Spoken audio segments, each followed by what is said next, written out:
HarperCollins and Harper Audio present Great Escapes, Terror in the Tower of London by W.N. Brown, Michael Burgan and James Buckley. Performed by Gary Furlong. Chapter 1. Under Siege.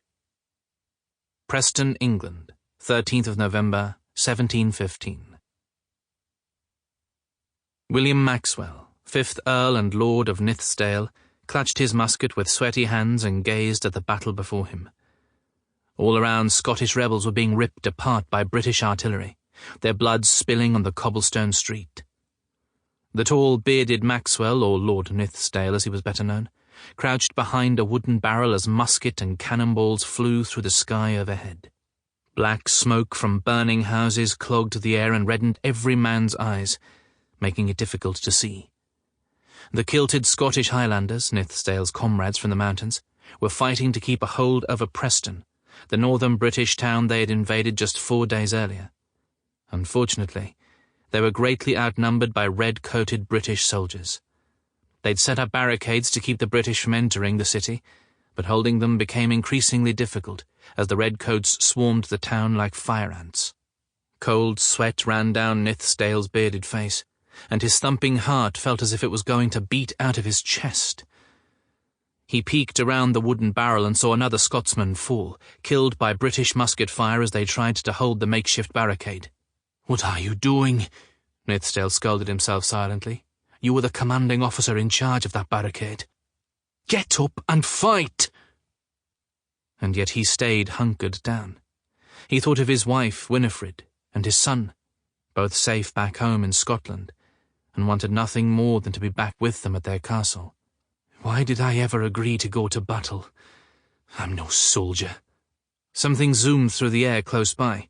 Nithsdale jerked back as a cannonball crashed down on the street a few feet away, showering him with piercing shards of cobblestone fragments. The heavy iron ball bounced and then tore through a crowd of oncoming Scots like they were nothing more than sheets of paper. The men's screams almost drowned out the gunfire. One of the Highlanders lay only a few feet away from Nithsdale, writhing in agony. "If you're not going to fight, you must at least try to help that man," Nithsdale thought. He closed his eyes, said a quick prayer, then hunched down and scrambled over to the fallen Scotsman. The man lay in a pool of blood, his red eyes looking skyward, his teeth clenched. The cannonball had taken his arm off. "Easy, lad," Nithsdale said. He dropped his musket, and with some effort managed to scoop the screaming Highlander up over his shoulder. The two lumbered down the street and out of the line of fire, the Highlander cursing with every step. By the time Nithsdale handed him off for the hospital tent, the Highlander was deathly pale. Nithsdale watched as others tried to stop the bleeding. Poor devil. He ran into battle as I cowered behind a barrel. And yet he's the one who pays the price. "Nithsdale," his friend Lord Kenmure approached. "The British have us surrounded. There's no escape. We should have fled with the others when we still could." Nithsdale didn't want to admit it, but perhaps Kenmure was right. The previous night, dozens of the Scottish rebels managed to silently slip out of town. A few of them had tried to convince Lord Nithsdale to join them. "To stay a suicide," one said. "It will only end with your head on the chopping block." Nithsdale had considered it. Though born in northern England, he had deep Scottish roots. On his 21st birthday, he had sworn his allegiance to the exiled Scottish King James, the same king the rebels were fighting to put back on the throne.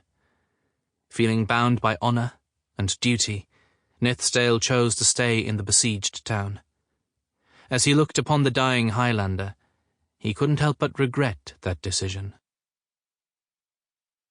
That night, Nithsdale and the rest of the leaders of the Jacobite forces met in a house.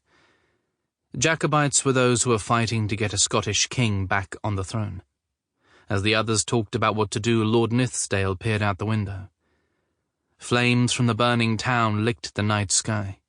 Beyond, camped on the hills just outside the city walls, was a sea of British tents with no end in sight.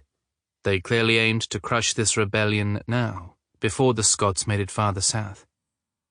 There must be at least 3,000 redcoats out there, he thought. When the Jacobites had arrived in Preston, Sample complete. Ready to continue?